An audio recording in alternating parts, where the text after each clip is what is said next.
সালামু আলাইকুম, hello viewers, সবাই কেমন আছেন? আশা করি সবাই ভালো আছেন। আজকের ভিজিট হচ্ছে বিকাশ থেকে ব্যাংকে কিভাবে টাকা পাঠাবো এবং কোন কোন ব্যাংকে বিকাশ থেকে টাকা পাঠানো যায় এবং কোন ব্যাংকে কত টাকা করে চার্জ কাটবে বিকাশ থেকে টাকা পাঠালে। বিস্তারিত জানতে হলে অবশ্যই ভিডিওটা না টেনে পুরোই দেখবেন এবং আমার চ্যানেলে যারা নতুন তারা অবশ্যই চ্যানেলটি সাবস্ক্রাইব করে দিবেন। অবশ্যই লাইক কমেন্ট শেয়ার করতে অবশ্যই বলবেন না। আর যারা আমার কথাটা বুঝতে পারবেন না তারা অবশ্যই কমেন্ট করে জানাবেন। ওকে, ঠিক আছে, ভিডিও শুরু করা যাক। প্রথমে আমরা চলে যাব আমাদের বিকাশ অ্যাপে। তো আমরা এখন আমাদের বিকাশ অ্যাপে চলে গেলাম। একটু লোড দিচ্ছে। অ্যাপ আসার পর আমরা বিকাশের পাসওয়ার্ড দিয়ে দেবো। বিকাশের পাসওয়ার্ড দিয়ে দেওয়ার পর আপনারা বিকাশে আসবেন। আসার পর এখানে দেখবেন আরও দেখুন নামে একটা অপশন পাবেন। এই অপশনে ক্লিক করে দিবেন। এই অপশনে ক্লিক করে দেওয়ার পর এখানে দেখবেন আপনারা বিকাশ টু ব্যাংক, এই অপশনে ক্লিক করে দিবেন। এই অপশনে ক্লিক করে দেওয়ার পর এখানে দেখতে পাবেন আপনারা ব্যাংক অ্যাকাউন্ট নামে একটা অপশন। এই যে ব্যাংক অ্যাকাউন্ট নামে একটা অপশন দেখবেন এখানে। এই ব্যাংক অ্যাকাউন্ট এখানে ক্লিক করে দেব। এখানে ক্লিক করে দেওয়ার পর আপনারা এখানে অনেকগুলো ব্যাংক দেখতে পাবেন। এগুলো সবগুলো ব্যাংকে টাকা পাঠানো যাবে। তো টাকা পাঠাতে হলে আপনাদের প্রথমে করতে হবে, এখানে দেখবেন আপনার Agrani bank, AB bank, BRAC bank, বিভিন্ন রকম ব্যাংক আছে। তার ক্ষেত্রে আপনারা এখানে 18টি ব্যাংক, প্রায় 26টি ব্যাংকে টাকা পাঠানো যায়, যার মধ্যে আপনার Agrani bank, Dhaka bank, IPC bank, NRCC bank, Sonali bank এবং সাউথ ইস্ট ব্যাংক।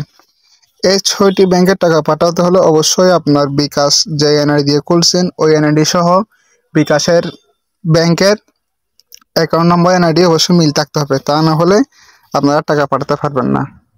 ঠিক আছে, তার মধ্যে হচ্ছে আর এগুলো ছাড়া বাকি যে 12টি ব্যাংক আছে সবগুলোর মধ্যে আপনারা টাকা পাঠাতে পারবেন যে কোনো বিকাশ নাম্বার থেকে।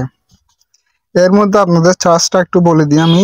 অগ্রণী ও সোনালী ব্যাংকের ক্ষেত্রে হচ্ছে আপনার 1% মানে 1000-এ 10 টাকা করে চার্জ কাটবে। ব্র্যাক ব্যাংক ও সিটি ব্যাংকের ক্ষেত্রে 1.15% মানে 1000-এ 11 টাকা 50 টাকা করে চার্জ কাটবে।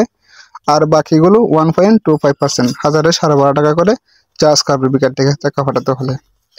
তো যেহেতু আমি এখন আমার ব্র্যাক ব্যাংকের অ্যাকাউন্ট আছে, তাই আমি আমার এই ব্র্যাক ব্যাংকের অ্যাকাউন্টে ক্লিক করে দিলাম। এখানে ক্লিক করে দেওয়ার পর এখানে দেখবেন ব্যাংক অ্যাকাউন্ট যোগ করুন। আমি এখানে ব্যাংক অ্যাকাউন্ট যোগ করুন এই অপশনে ক্লিক করে দিলাম। ক্লিক করে দেওয়ার পর ব্যাংক অ্যাকাউন্ট নাম্বার এখানে দেবো। আমি এখন ব্যাংক অ্যাকাউন্ট নাম্বার দিয়ে দিলাম। দিয়ে দেওয়ার পর এখানে অ্যাকাউন্ট হোল্ডার নাম দিতে বলতেছে, আমি অ্যাকাউন্ট হোল্ডার নাম দিলাম। নাম দেওয়ার পর এখানে বিকাশের পিন নাম্বার দিবেন। একদম ইজিলি ব্যাপার, কোনো ব্যাপারে না। তো আমি এখানে আমার বিকাশের পিন নাম্বার দিলাম। পিন নাম্বার দেওয়ার পর ব্যাংকের অ্যাকাউন্ট নাম্বার অবশ্যই সেভ হয়ে গেছে দেখেন।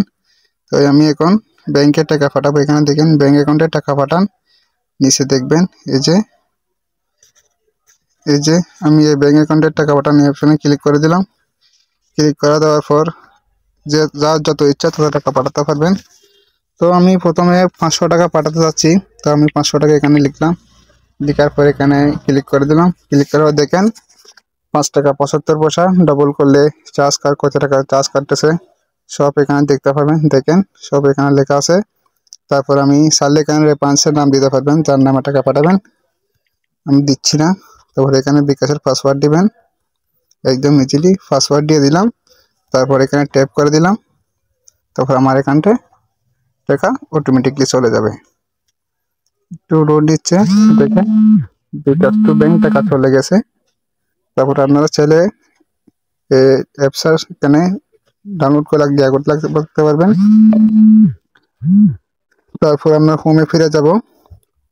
হোমে ফিরে যাওয়ার পর দেখেন আমার ব্র্যাক ব্যাংকের থেকে নোটিফিকেশন চলে আসছে, টাকা যোগ হয়ে গেছে।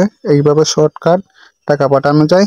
এবং আপনারা কেউ যদি না বুঝলে অবশ্যই কমেন্ট করে জানাবেন, আমি ইনশাল্লাহ বুঝিয়ে দেওয়ার চেষ্টা করব। ওকে ভাই, আল্লাহ হাফেজ।